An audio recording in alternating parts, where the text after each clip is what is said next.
Hello and welcome to this special edition of Climate Clock. This is the show where we discuss everything climate change and sustainability. Today, it is the Startup Special, how entrepreneurship and innovation, along with appropriate capital infusion, can accelerate the fight against climate change. We have some brilliant startups that are innovating and bringing in newer ways or technology to mitigate climate change. At a global level, EDF or Environmental Defense Fund is a global environmental organization which is driving game-changing solutions to our biggest environmental issues like climate change, air pollution, and a lot more.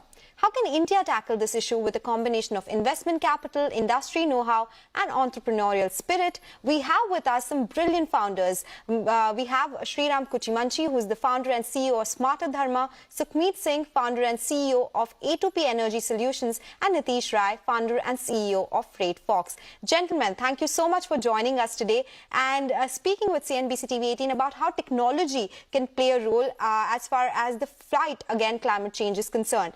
And that really takes me to the first question. Sukhmeet, let me come to you because, a lot of progress has been made in the key issues around agricultural waste management. What are you doing as an agrotech company? What are the steps that are taken? How is the policy here? And what progress do you expect? Thank you, Sonal. As you said, biomass or agriculture, specifically agriculture waste, has seen a lot of traction lately. We have three major components or three major players in this: government, industry, and farmers. From a government perspective, I think they are playing a good role in terms of changing the policy. So they have introduced a policy making it mandatory for thermal power plants and bigger coal users to start introducing biomass up to 5% for the coal replacement.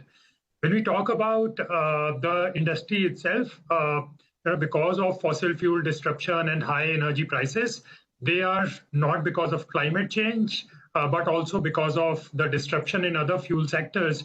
They are looking at biofuels very actively. And I guess the most important stakeholder, farmers. Surprisingly, farmers now understand in terms of the pollution getting generated from biomass fires. So they understand if it can be used, it is beneficial for everybody, including their families. Which if it is getting, the biomass is getting burned, they are the first inhalers of that smoke. So I guess from an environmental perspective or the stakeholder perspective, everybody is aware that the fossil fuel needs to be replaced and biomass is one of the key sources. From what we are doing, we are basically using technology to solve this problem.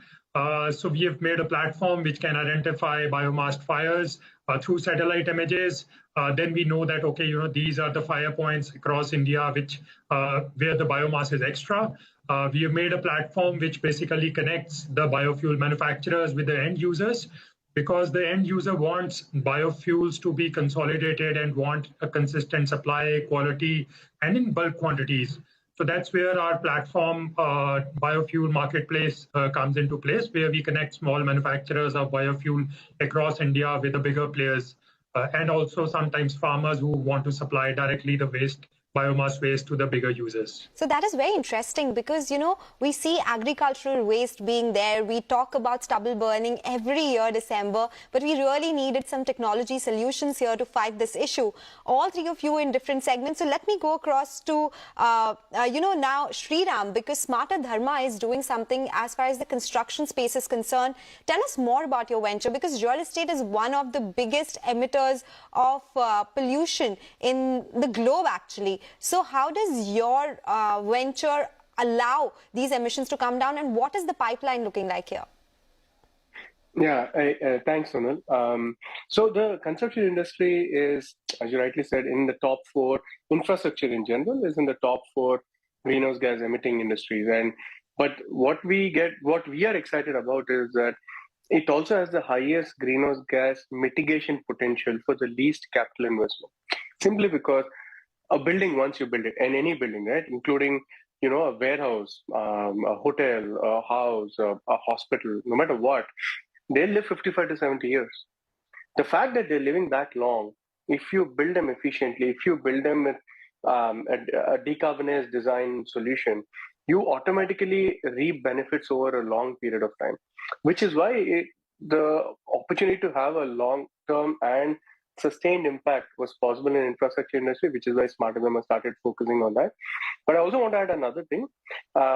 See, India's path of housing for everybody in this decade and 100 smart cities. With these, the expected infrastructure by 2030 is so immense that it's a wonderful opportunity of a blend of impact as well as a business opportunity. That's where infrastructure stands out, which is why we started focusing on it. And what are we doing? Today, adoption of sustainability in building industry is half a said all driven by certifications. What we are saying is that's not sufficient. Two things are missing here. One, can we set goals? Can we say, like how the country has INDC goals from COP21, COP26, can a building have its own sustainability goals? Net zero is a very generic, non-scientifically calculated number as yet at a building level. So we have an algorithm today where we are automatically setting these sustainability goals for buildings and helping drive design, because what we're missing out is sustainability adoption at design phase in building industry. Sustainability adoption happens post-occupancy mostly in infrastructure space, which is needed, but we realize that the gap is in the design phase. So we're starting there.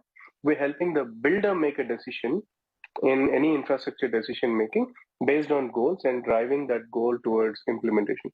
That's what we're doing. So you have been able to... Yes. So you have been able to identify that gap. And I want to ask you more about green buildings, what's happening as far as real and green infrastructure is concerned. But first, let me go across to Nitish again, because Nitish, as Sriram was saying, he's been able to identify that gap here in the construction space, so to say, at the starting level itself. At Freight Fox, since we have not seen a lot of startups for sustainable logistics, what kind of plans or what kind of targets do you think the logistics industry should have in order to reduce emissions? Because we know transportation is one of the biggest factors which cause pollution. So where do you stand in that entire supply chain, and how things going for you there? Yeah, and Sonal, as rightly pointed out by Sriram, that net zero part which he said, and any improvement cannot be done if we're not measuring it. Now, where Freight Fox came into picture in the entire supply chain was that there are thousands and thousands of trucks which are moving goods across the country every day. And what is the age of that truck? What is the Bharat stage norm of that truck which is moving the material? Whether the loadability was correct or not, whether the optimization was done or not. Depending on all these factors, how much fuel it consumed, and what is going to be the emission thereof from that particular truck trip, was something which is still today not available to the enterprises in the country. And that is something which we found out as a major gap, basically, because see, Freight Fox was already into a very promising solution into freight procurement, management, orchestration of the manufacturing industry. But we took a step ahead, we took a leap ahead basically to create this logistics emission and abatement platform where industries, where manufacturing companies specifically can measure that how much material moved on what kind of truck, what was the age of the truck, what was the Bharat stage now of the truck, giving them all these visibility. And Sonal, you'll be happy to know that very soon with the government is coming up with the ULIP initiative and connecting the data points which were earlier scattered or fragmented. It is becoming even more powerful. So right now it is the complete app time where the entire industry can come together and actually work towards achieving this goal. In terms of goals, as you said, if we look at India typically put together everything would be expected to move about 4,500 billion ton kilometers of goods by 2025. When we reach there, each manufacturing industry should take a challenge that can they shift their 25% of this movement which is happening across from their plants towards a more sustainable way, whether it is alternate fuel, whether it is alternate vehicles, whether it is BS6, Bharat Stage 6, newer vehicles. All these things could be mixed bag kind of strategies which would come handy to the companies. With a platform like ours, they get to see the mirror very, very clearly that where they are and what will take them towards abating the emissions or converting their network, which is with their shipping, to about 25% towards the greener mediums of shipment. So that's what we are doing. That's the gap we are addressing right now in the industry. Okay. So you also spoke about how all the stakeholders or the industry is coming together in order to achieve that goal of sustainable logistics. So that really takes me to the next question, and that is to Sukhmeet. farmers, they're a big part of what the work that you're doing, and technology is something which drives innovation in an industry like yours. So since it engages directly with farmers, you did speak about how farmers have been more proactive in this case now, but what has been the response to innovators? Is that shift happening rapidly? Do you think more work is needed here to make them shift to technological advancements in order to reduce agricultural emissions? So, Sonal, surprisingly, farmers today are, I would say, very well aware in terms of, the tech. So every farmer knows how to run a mobile. They search based on voice. So it's, a very interesting shift which is happening. So we can't say that, farmers don't use technology. They use technology in their own way. Now it's up to us, when we are designing the platforms, how do we take in that consideration that, farmers will be able to use that. I think, but the most important thing here would be, how can the technology benefit farmers? Farming, like any other profession, has particular returns, and those returns over the years have been diminished. So we can see statistics related to farmers' suicides and all. Farmers with an average farm holding of 6 to 7 acres are hardly able to meet their ends. So what farmers are looking for is that how can they either earn more or reduce the cost, right? So that is what when we tell them, okay, don't burn crop waste, we will come and collect, or the other manufacturers who run biofuels, we connect them with the farmers. So it's from a farmer point of view, they are just looking for solutions where the stubble waste can be utilized and they can earn some revenue out of that. That is just as a point of context, even when they burn crop waste, they have to spend 700 to 800 rupees per acre just on the burning, right? So if even if they have to burn, there is a cost to it. So if some company or some use of farm waste is there, they are happy giving, either on free or on some charge, but they are very happy in terms of that the crop waste is getting used because, either they can earn more, or at least they know that the whole biomass will not be burned in their villages, and there is less pollution or less smoke in the environment around. Okay. So interesting points are there. There is a cost to even burning that stubble that we are talking about, or the agricultural waste. And that really takes me to the bigger question. Investments, because the investments in climate technology per se has not been very encouraging. And we've seen that, yes, renewables are seeing it. We have other sectors of sustainability which are seeing it. But generally, from your perspective, I wanted to understand, you would like to handhold VCs and take them through the journey of sustainability. Generally, what are your thoughts in this one? When it comes to investments, generally VCs and Ps have options and choices. But when it comes to planet, we neither have option nor have choices, actually. So the thesis need to be well thought about in those kind of context. And I believe that India's story of sustainability is still evolving, and we are seeing some parts and parcels of interest which is coming in from the investments. I would like to point out, Sonal, that to attract the VC or P money, basically, we need three things. One is we need the value, which is basically there in sustainability, no questions there, actually, right? I believe every one of us know that what's the importance of sustainability today. After seeing the floods, the Bangalore is a recent example. These all things are some man-made and some definitely what we are doing towards our planet. The second is the presence of a scalable business model which can rapidly scale, basically. And that is where, if you look at Shriram, Sukhmeet, all of us are building technology platforms which can provide that launchpad, basically, to all the problems which are existing around us. And third, which I feel is basically the return part, which Shriram also pointed out well, is that this need to be seen with a slightly different lens, basically. So to a mix of value which is creating over a longer term. There are fund cycles which we need to come out for. We need to create funds, we need to create provisions, we need to create mechanisms to address them in a very different way, how compared to what we look at e-commerce, fintech, or any other field. So that would be my in summary, the point on that particular VC and E funding kind of thing. No, absolutely. Take your point. So closing comments from you, Sukhmeet, lest we run out of time. What do you make of the VCP funding segment that we are talking about? I think VCP funding, they have to give returns to their investors. So it's as simple as that.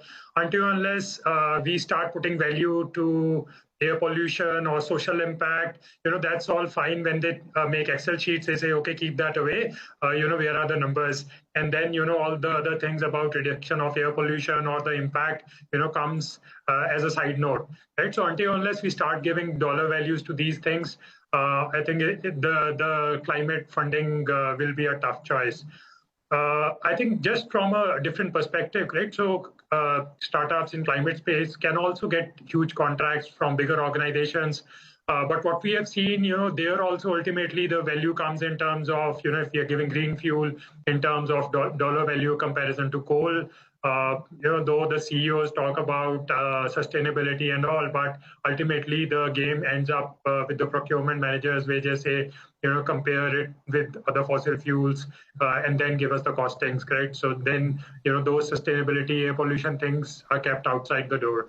So I think that's the shift change we need to have. And start giving dollar values against these things. And Prime Minister, talked about carbon markets for India. I think once these kind of interventions are done, then I hope there will be more value to the climate focused startups. Okay, point taken. That gap needs to be filled. Gentlemen, Sriram, Sukhmeet and Nitish, thank you so much for joining us on this special edition of Climate Clock and speaking with us about the climate tech funding and the scenario that's happening there.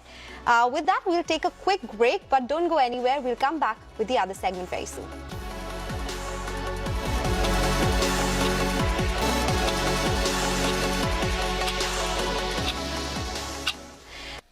Hi, welcome back. You're tuned into this special edition of Climate Clock. And as I mentioned earlier, EDF, or Environment Defence Fund, is making strides when it comes to fighting climate change. Last month, the organization hosted a conference where stakeholders from all walks of life, startups, investors, industries came together to discuss how to together fight climate change and how investing in climate tech is the way to go. I spoke to EDF and a whole host of startups as well. Take a look. EDF works really hard to look at systems change so that we can ensure that all of us are operating in a better and more effective way. And we bring together the players who can really make a difference and drive that change for the long term. So in this context, the investors, the startups, the experts and the scientists who can help inform what the right choices are in order to make the biggest difference in the shortest amount of time. We've done this before in San Francisco a couple of years ago, and it was sort of a trial, and it was so successful. Coming out of that meeting, some of the startups had new investments come in, and those have done really well over the last few years. And India is at a point now where the ecosystem is sort of in that similar place, and we can see real positive progress here too. There's a green premium that exists in climate technology across the world, and there's work to reduce that. I think what Indian businesses are showing is there is green bonuses to be accrued.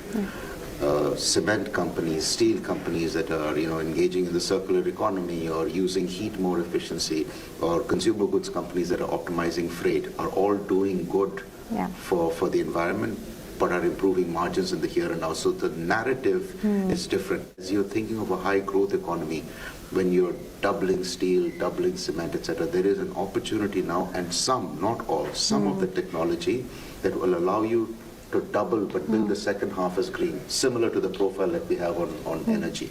So the green shoots of optimism are clearly visible. Looking at where the biggest differences can be made in the context of climate change.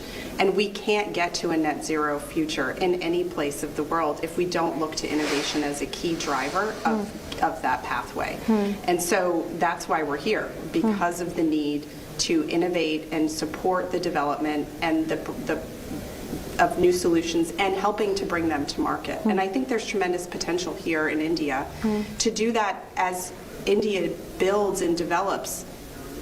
Get that in and infuse that now so that the growth is done in a way from today forward in a low carbon and meaningful way that drives prosperity for the Indian people.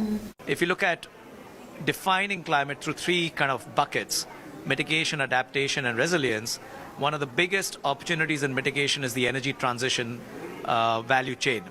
and which meant not only generating renewable energy, but looking at all kinds of applications and uses of energy and seeing that can we make them in a much more greener fashion. So mobility as a result of that is one of the other big areas where we as a fund, besides what we are doing in renewables, is an area where we're investing capital.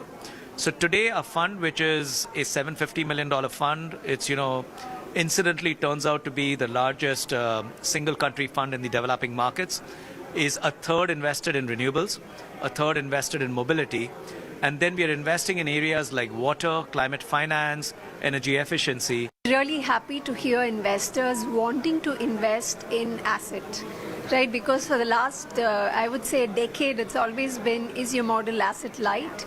And now suddenly people want to actually get into manufacturing, get into asset, which is what will make real change. Unfortunately, it does require capital investment, and ours does too. So we are actually an 8-plus-year-old company. We've been slowly building, scaling up the manufacturing, and also driving forward the market adoption as well. Our primary market at the moment is hospitals. So large hospitals, India is building a lot more hospitals. So we focus both on existing hospitals and upcoming hospitals. So we are right now working with more than 45 across the country, and we have helped them reduce their energy consumption by 35% on average compared to the historical consumption. There's one hospital that's reduced its energy consumption by 73% based on compared to what they've been doing for the last 10 years. So that's the opportunity of efficiency. All right, that's all we have on Climate Clock today. Thank you so much for watching.